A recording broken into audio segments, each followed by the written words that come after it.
Hello प्यारे बच्चों, कैसे हैं आप लोग। आशा करते हैं कि आप लोग स्वस्थ हैं, मस्त हैं और एग्ज़ाम देने में व्यस्त हैं। तो बच्चों, आज आपका साइंस का परीक्षा समाप्त हुआ। चलिए आज हम लोग उसका आंसर की देखते हैं कि क्या सही है क्या गलत है। तो पहला क्वेश्चन है, मैग्नीशियम आवर्त सारणी के किस समूह के सदस्य है। तो मैग्नीशियम समूह 2 का सदस्य है। आवर्त सारणी में कितने आवर्त होते हैं, तो 7 आवर्त होते हैं। निम्नलिखित में से कौन जल का संचयन की प्राचीन विधि नहीं है, तो ईरिस नहीं है। टिहरी बांध का टिहरी बांध निर्माण का उद्देश्य क्या था, बिजली उत्पादन, भूमि सिंचाई, जल आपूर्ति, यानी कि इसका आंसर सब होगा, इनमें से सभी। अपशिष्ट प्रबंधन की नई नई अवधारणा क्या है, तो इसका पुनः उपयोग, पुनर्चक्रण, कमी, इसका आंसर होगा इनमें से सभी। निम्नलिखित में नवीकरणीय संसाधन कौन है, तो वन होगा। निम्नलिखित में कौन बायोगैस का मुख्य घटक है, मीथेन। पेप्टिक अल्सर हो सकता है लंबे समय तक भूखे रहने से। किरणों के समूह को क्या कहते हैं, तो प्रकाश पुंज कहते हैं। प्रकाश की किरणें सीधी रेखा में गमन करती है। अवतल दर्पण किस प्रकार का दर्पण है, तो अभिसारी दर्पण है। कार की हेडलाइट में किस प्रकार के दर्पण का उपयोग किया जाता है, तो अवतल दर्पण का उपयोग किया जाता है। अवतल दर्पण की फोकस दूरी ऋणात्मक होती है। किस दर्पण में हमेशा छोटा प्रतिबिंब बनता है, तो उत्तल दर्पण में हमेशा छोटा प्रतिबिंब बनता है। वायु में प्रकाश की चाल निर्वात की अपेक्षा कम होगी। प्रकाश द्वारा प्रदर्शित कौन सी घटना तारों के टिमटिमाहट में प्रदर्शित होता है, तो अपवर्तन होता है। किशोरावस्था में होने वाले परिवर्तन को प्यूबर्टी कहते हैं। निम्नलिखित में कौन परिवार नियोजन साधनों का उपयुक्त एक प्रभावी उपाय है, तो इनमें से सभी है। एंटाविज्म क्या अर्थ होता है, तो संतति में पूर्वजों के गुणों का आना जो जनकों में नहीं है। किसी जीव की जीनी संरचना जीनोटाइप कहलाती है। प्रकृति चयन द्वारा जीवों का विकास क्या कहलाता है, तो डार्विनवाद कहलाता है। जैव आवर्धन प्रदर्शित करने वाला रसायन है, डीडीटी है। प्राथमिक उपभोक्ता कहलाते हैं शाकाहारी। सीएफसी का व्यापक उपयोग होता है, इनमें से सभी में होता है। लेंस की फोकस दूरी एवं क्षमता लेंस की फोकस दूरी एफ एवं क्षमता पी हो तो क्या होगा, एफ गुने पी इक्वल टू 1, यानी कि ऑप्शन नंबर बी। कैमरे का कौन सा भाग आँख की रेटिना की तरह कार्य करता है, तो फिल्म। एक स्वस्थ मानव नेत्र के लिए निकट बिंदु तथा दूर बिंदु क्रमशः होते हैं 25 सेंटीमीटर एवं अनंत, यानी कि ऑप्शन नंबर सी। चंद्रमा पर खड़े अंतरिक्ष यात्री को आकाश कैसा प्रतीत होगा, तो काला प्रतीत होगा। नेत्र की संवेदन क्षमता कम हो जाने से उत्पन्न होता है जरा दृष्टि दोष। चालक के प्रतिरोधकता का मात्रक होता है, तो ओम मीटर होता है, और प्रतिरोध का ओम। 1 जूल में कितनी कैलोरी होता है, तो 1 जूल में 0.23 कैलोरी होती है। विद्युत बल्ब के फिलामेंट निम्नलिखित में से किस धातु का बना होता है, तो टंगस्टन का बना होता है।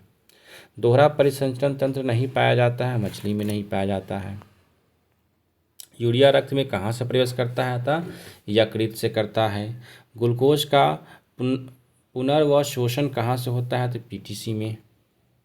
निम्नलिखित क्रियाओं के फलस्वरूप बने हानिकारक पदार्थ को शरीर से बाहर निकालने के तंत्र को क्या कहते हैं, तो उत्सर्जन तंत्र कहते हैं। मेरुरज्जु में आघात से क्या होता है, तो लकवा होता है। मनुष्य के शरीर की सबसे बड़ी ग्रंथि है, तो लीवर ग्रंथि है। पादप हार्मोन कहलाते हैं, फाइटो हार्मोन कहलाते हैं। पत्तियों द्वारा कायिक प्रबंधन का उदाहरण है, तो ब्रायोफाइलम है। अम्ल का जलीय विलयन विद्युत का संचालन करता है क्योंकि अम्ल जल में आयनित होते हैं। निम्नलिखित में से कौन गंधीय सूचक नहीं है, तो शकरकंद नहीं है। चींटी के डंक में कौन सा अम्ल पाया जाता है, तो मेथेनोइक अम्ल पाया जाता है। निम्नलिखित में से निम्नांकित में किसको जल में डुबोकर रखते हैं, तो श्वेत फास्फोरस को रखते हैं डुबोकर। अयस्क की अशुद्धि के रूप में उपस्थित पदार्थ को क्या कहते हैं, तो अधात्र यानी कि गैंग कहते हैं। निम्नलिखित में किस धातु को चाकू से आसानी से काटा जा सकता है? तो सोडियम को काटा जा सकता है।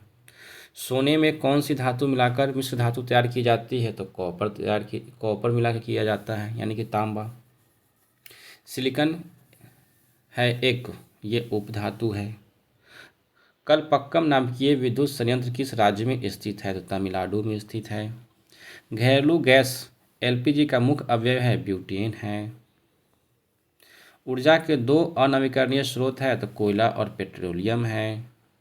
श्वसन किस प्रकार की अभिक्रिया है? तो उपचयन अभिक्रिया है। इलेक्ट्रॉन के स्थानांतरण से बने यौगिक कहलाते हैं तो वैद्युत संयोजी कहलाते हैं। निम्नलिखित में से कौन अपघटन अभिक्रिया का उदाहरण है? तो इसका ऑप्शन नंबर सी हो जाएगा NaOH plus HCl arrow NaCl plus H2O। निम्नलिखित में से किसमें टार्टरिक अम्ल पाया जाता है? तो इमली में पाया जाता है। बुझे हुए चूने का रासायनिक नाम क्या है? तो कैल्शियम हाइड्रोक्साइड है। हवा में स्वतंत्र रूप से लटका हुआ क्षैतिज चुंबक हमेशा आराम में स्थित रहता है तो उत्तर दक्षिण दिशा में स्थित रहता है। यदि एक विद्युत धारावाही चालक तार के समीप कंपास रखा जाए तो कंपास की सुई क्या होती है? तो विक्षेपित हो जाती है।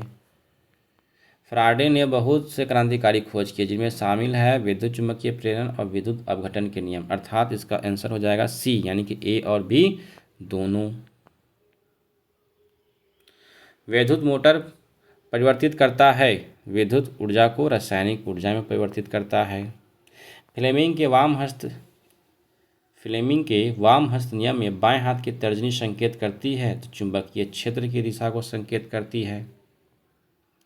किसी चालक तार से विद्युत धारा प्रवाहित करने पर तार के ऊपर तथा नीचे किस प्रकार के चुंबकीय क्षेत्र पैदा होते हैं? तो विपरीत प्रकार के होते हैं। जल विद्युत ऊर्जा किस प्रकार का ऊर्जा स्रोत है? तो नवीकरणीय है। कौन सी गैस वैश्विक उष्मा के लिए उत्तरदायी है? तो कार्बन डाइऑक्साइड है। ब्यूटेन के कितने समावयवी संभव है? तो इसका आंसर हो जाएगा ऑप्शन नंबर ए यानी कि 2। मीथेन के अणु का आकार होता है तो समचतुष्फलकीय होता है, ऑप्शन नंबर सी। कार्बन यौगिकों में कार्बन की संयोजकता होती है तो इसका ऑप्शन नंबर डी यानी कि 4 हो जाएगा। निम्न में कौन संतृप्त हाइड्रोकार्बन है? तो एल्केन होगा इसका आंसर। एथिलीन का IUPAC नाम है एथीन है। मेंडलीव की आवर्त सारणी की एक कमी क्या थी? तो हाइड्रोजन का उचित स्थान नहीं देना। अष्टक के नियम निम्नलिखित में से किसके द्वारा प्रतिपादन किया गया था? तो न्यूलैंड के द्वारा किया गया था। न्यूलैंड का अष्टक नियम हम लोगों को पढ़ना है। निम्नलिखित में से कौन सा यौगिक सबसे अधिक क्षारकीय होता है? तो इसका होगा Na2O यानी कि ऑप्शन नंबर बी। पित्त रस स्रावित होता है तो यकृत से होता है। क्षुद्रांत्र में स्थित रसांकुर का क्या कार्य होता है? इसका क्या कार्य होता है? इसका बच्चों आप लोग देख लीजिएगा क्या होगा। मुख गुहा का पिछला भाग क्या कहलाता है? तो ग्रसनी कहलाता है। बाहरी वातावरण से कोशिका में ऑक्सीजन के स्थानांतरण को कार्बन डाइऑक्साइड को हटाना क्या कहलाता है? निःश्वसन कहलाता है। प्रकाश संश्लेषण में ऑक्सीजन का मूल स्रोत क्या है? तो जल है।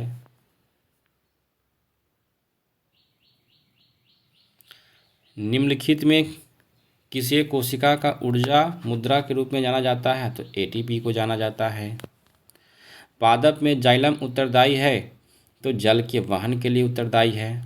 और लास्ट क्वेश्चन है, प्लाज्मा के अलावा रक्त में निम्नलिखित में क्या पाए जाते हैं? तो इनमें से सभी यानी कि श्वेत रक्त कोशिकाएं WBC, लाल रक्त कोशिकाएं RBC और रक्त पट्टिकाणु यानी कि ब्लड प्लेटलेट्स यानी कि इसका आंसर हो जाएगा इनमें से सभी। तो बच्चों आप लोग बताइए कि आप लोगों को 40 में कितने आंसर सही हुए हैं, कमेंट बॉक्स में ज़रूर बताइएगा। तब तक के लिए आज के लिए इतना ही। धन्यवाद। Best of luck English exam के लिए। धन्यवाद।